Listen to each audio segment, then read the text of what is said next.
husband, and he's constantly speaking to all the females on social media, and he'd rather talk to his mother and talk to everybody except for his wife. My biggest problem with Crystal is her temperament, and she doesn't have a job. I want the judge to tell Jonathan to stop running to your mother and focus on your wife. I want the judge to tell Crystal to get a job and help me out. I can't do this by myself. I think this marriage can be saved because I'm going all out for my marriage. I'm not gonna give up. Divorce court is now in session. The Honorable Judge Lynn Toler presiding. Hey, ladies and gentlemen, I'm here today with Crystal Valero and Jonathan Valero, Mr. and Mrs. Valero. You have been married for 3.5 years, and you don't have any children together, though you have children from previous relationship. Mrs. Valero, I'm going to start with you. You love each other, you're married, but you're in trouble, so you came to see me. Tell me what's going on and why you're here in court today. I am here because I met my husband like 4 years ago, and we met online, and I actually went into his DM and contacted him, and we started talking. And we got married like 7 months after we met. Right. I had a promise ring the month after I met him, and then I got married. Mr. Valero, yeah. You fell quick and you fell hard. Yeah. So I had confidence in myself thinking, oh, he want me, so I don't have to worry about cheating. I ain't got to worry about checking on phone, you know. And then after a year, we was sitting down, we was eating, and on his watch, I seen a girl pop up. So then I was like, okay. One night, I went through his phone bill because he wasn't getting it sent to the house. It was online. Right. So I didn't have the password, so I had to be a detective, and I had to go to forget the password and get the email sent and switch the password around. Gotcha. So I found out that this number was on the phone bill. So I'm trying to see where this area code come from. It was a girl from Boston. And I'm like, Boston? We ain't in no Boston. How you talking to a girl in Boston? So I asked Why were you talking to a girl in Boston? Because, Your Honor, she lacked ability to tell me things a normal wife would tell a husband. Be more specific for me. You got to give me some examples. Give me so what are you talking about? Stand up and give me some examples. All right, so you know how a wife would compliment their husband? She wasn't doing that. The young lady was doing that. So pretty much, the young lady would tell me, like, things you wanted to hear. Exactly. She was stroking your ego. Yes, ma'am. And your wife was not. Yes, ma'am. Yeah. I mean, wouldn't you, if your spouse wasn't doing something like that? Absolutely not. I would have a conversation with him if I didn't feel like I was being respected in my own home. Like I said, I wasn't... Doesn't matter what I'm telling you. Asked me a question. Yes, ma'am. And I answered it. If you're not getting what you want from your wife, that's a conversation with your wife. You don't go out of your house and have a conversation with somebody else. You sure don't. That don't work out. You sure don't. It's not fair to her, and it's not fair to the other chick, because the other chick thinks she's got a chance. But the other chick knew I was married. Doesn't matter. Since when has that stopped anybody? You know what I'm saying? People do the wrong thing all the time. So do you have any other cheating stories to tell me? Okay, so we was going back and forth about the women, because it was more than one. And was there more than one? Yes, but in my defense, she's not innocent as well, Your Honor, because one night I found something in her phone through her messages. Come to find out that person that she was talking to, she had sexual relations before she even met me. Before she met you. Exactly. Were you talking to an ex? Okay. I'm not even gonna lie. Okay. I would appreciate that. This is the thing, though. The only reason I was speaking with that person, we never dated. We did encounter each other, but he was just conversation, because my husband would not talk to me like. So both of you have the same complaint. You can't have a conversation. But the thing is, I went to him and I said, if you had a problem, let's talk about it. And going back and forth with him, it caused me to arguing all the time. He was constantly doing it. And I ended up in a car accident while I was on the phone with him. Arguing about women. While I'm driving and we're talking and we're arguing back and forth, I go to turn, I get T-boned by a car. And my face hit the steering wheel. I ended up having to get rushed to the hospital. I get to the emergency room. I had to get emergency surgery. I have stitches in my chin, almost bit my tongue off. My nose, they had to break it back and put stitches on my nose, under my eye, everything. Ooh. So I came back from the hospital and we went. What did you think happened on the other end? I mean, I heard it all. You and kabam. it broke my heart. It Yeah. did. So my coworker let me borrow his car, and I rushed down to make sure she was okay. But can I say this? Yes, ma'am. Just like a public service announcement. Hey, don't be on the phone while you're driving. You got to pay attention, and you can't do it when you're all emotionally involved on a telephone call. Do we accept that into ourselves and our souls here? That happened to me, that would be a source of, oh, let me be right. Did that happen? No. What Unfortunately, after that incident, I still went through the phone because I still had trust issues. And in the phone bill again, it was the girl. And he was talking to her the same day that my car accident happened. So that ended up being like... I admit my wrong, yes. Okay, I'm gonna leave that right there because that's just sad and it hurt my soul. But Mr. Valero, then I'm gonna talk to you a little bit about what you say is Mrs. Valero's biggest problem. Mr. Valero, did you give your mother a lot of bad news and the blues about her? Somewhat, yes, ma'am. Because she really don't like it. Because I got a message from her that demonstrates just how much your mother does not like her.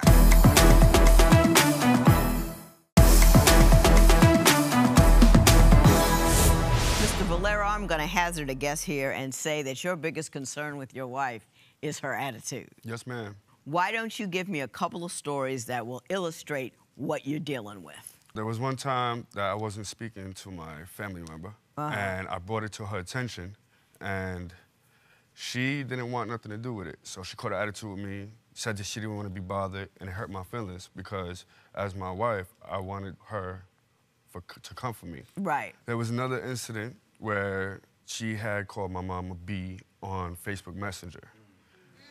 Did you call his mother the B word? Okay. Mrs. Valero. Okay.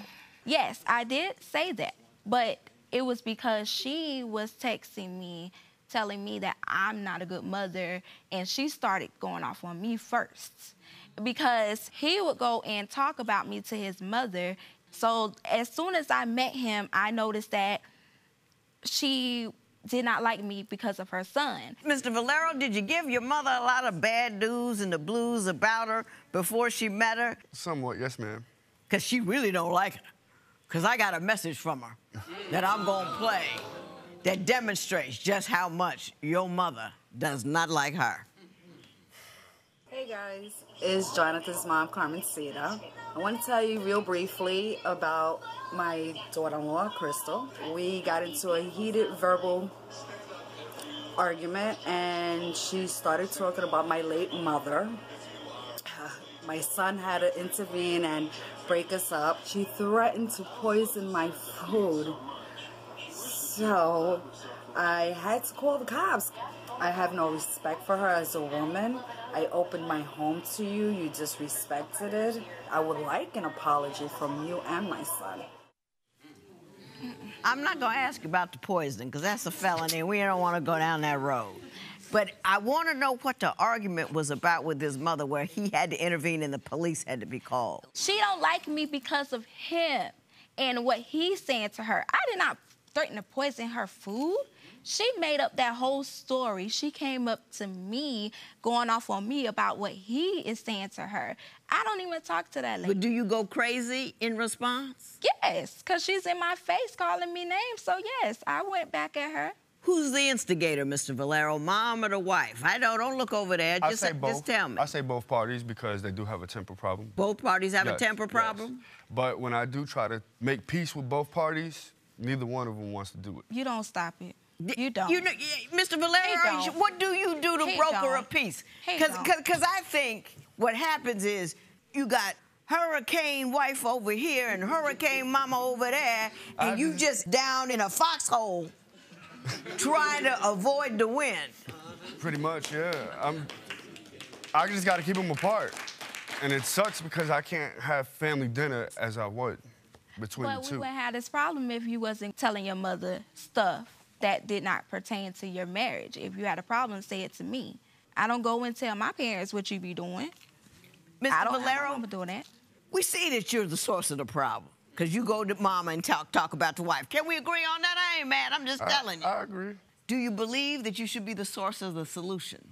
Yeah, I do. What do you think you could do to broker a peace between your wife and your mother? I'm still trying to figure that out, Your Honor. I'm still... Well, I'll help you. How about that? That's fine. I'll help you with that, and then we'll talk about your finances, because I'm going to help you with that, too. What happens when you guys fight?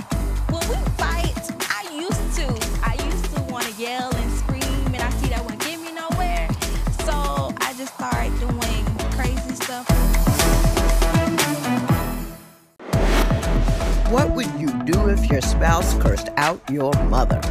Tell us what you think at facebook.com/divorcecourt. All right, Judge, then we have a viewer's question ready for your judgment call. I'm deeply in love with my fiance, but he owes thousands of dollars in child support and has to pay support for the next 16 years. Should I marry him knowing this will be a financial burden? If you know what you're walking into and you really love that dude, I would sit down and decide how to climb that financial mountain together if you really love him. Okay, Judge Lynn, we have a viewer's question ready for your judgment call. I caught my best friend since high school sleeping with my boyfriend. What should I do? Should I end the relationship, keep the friendship, or end both relationships? A best friend who sleeps with your boyfriend isn't really a friend at all, and there's always a new guy around the corner. Why stick with something you know will already hurt you? Why stick with someone you know who's done you wrong? Let it go.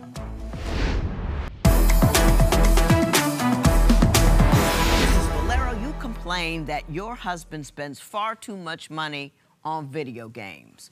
What say you? When it's payday, he thinks that he P. Diddy in the city. So he gonna go spend all the money before bills is even thought of. Are you spending a lot of money that you really don't have? That's true, but I'm the one with the job. You're such an honest guy, Mr. Valero. I do appreciate that. I want to let you know that you own up to your stuff right in the beginning, and it saves us so much time. Thank you. Go ahead, sir. But at the end of the day, I do work. The last time she had a job was 6 months ago. And when she does get a job, she ends up quitting them 2 to 3 weeks later. That's not fair to me when I'm still What's she doing at home? What you doing at home? Well, I do cook for him whenever he's not trying to spend it on fast food instead of eating at home. I have to wash his clothes. So I do. That's a short list. Oh, I do other stuff. You know what I'm saying? A very, very short list. I have to wash the dishes, cook, clean, everything. I do work. And when we first met, I was the only one with the job. So he just now started working. So don't let him think that What he's did you have to say, breadwinner. Mr. Valero? She still spends my money on her hair, her nails, clothes. It's a tit-for-tat thing. Tit-for-tat thing. You know what I yeah, mean? So yeah. it's like, but at the end of the day, I still work for it. I have to get my So it's hair not off fair. the display and get a discount on my hair. So it's You not have like to you're what? spending a lot of money. Oh, just rock your own stuff. I can't do that, Judge. I like to do my She's hair. very high maintenance, man. No, I'm not. Oh my God. High maintenance. I'm like the low budget high maintenance. I'm like the thrift store. High maintenance.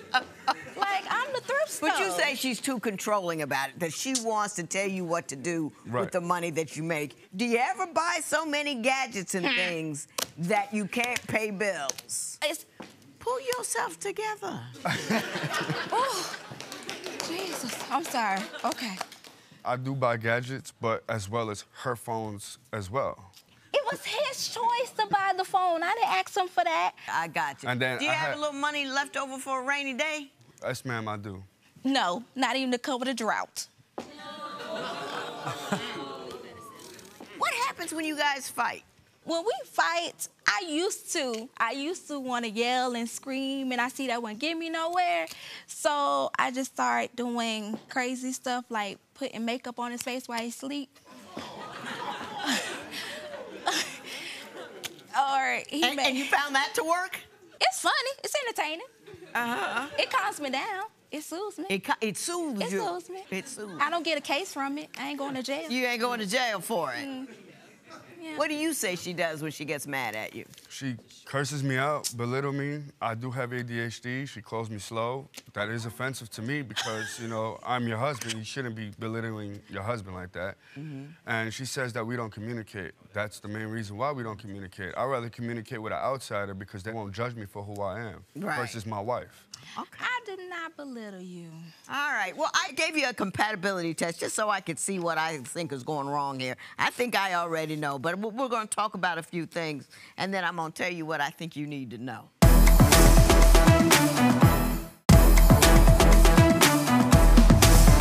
Your compatibility test told me the very same thing that the two of you told me here today, which is both of you want to feel loved and cared for and soothed, and you're so busy telling the other one that you're not getting what you want that you don't have time to get what you want.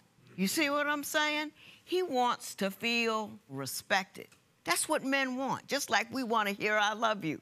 But he needs to feel like he's about something, and he is about something. Got a good job, he loves you. He needs to hear you tell him he's fabulous every once in a while. Yes, ma'am. Maybe if he was validated at home, he wouldn't go chase after so many video games. He certainly should put down that telephone. At no point in time does one resolve one's problems with one's wife talking to another woman. That never works. That's never right. You go home and you talk to your wife. Now, if your husband comes home and want to talk to you, even if he says something you don't want to hear, you got to act like you got some sense.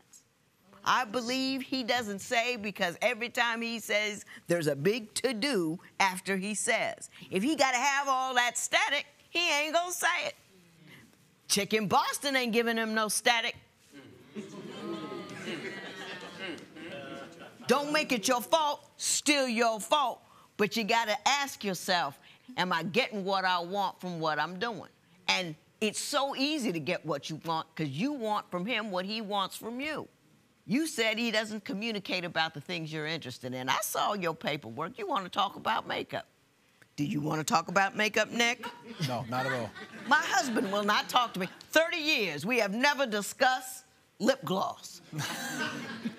No, I want to talk to him about other stuff besides makeup. I be want to just have a real conversation.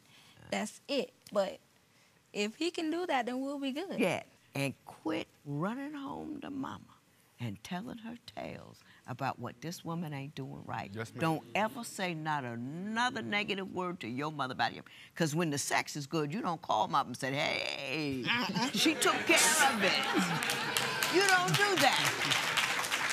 All you do is tell her the back. There's a whole lot of reasons you love her. Whole lot of them. Mama never hears about them. So it's your job to go to her and say, you know what, Mom? These are the things I love about her. Don't tell her about the sex. But, Yes, you know, ma'am. these are the things I love about her, and she is my wife. I said, she's going to come to you with respect from here on in, but I'm going to ask you to level up and give her that respect in return. And he's going to tell her that you're going to act like you got some sense. Are you going to act like you got some sense? Did you hear what I said? Yeah, I hear you. I'm going to do that. It's a very solvable problem. It is. You're an adorable couple, and I like you both. You start. Yes, ma'am. This matter's adjourned. I'm going to make sure that I do listen to him more, pay attention to him more. That way, if he work with me, I work with him. I'm going to have to tell it to my wife as I did to the other women to make it a better marriage.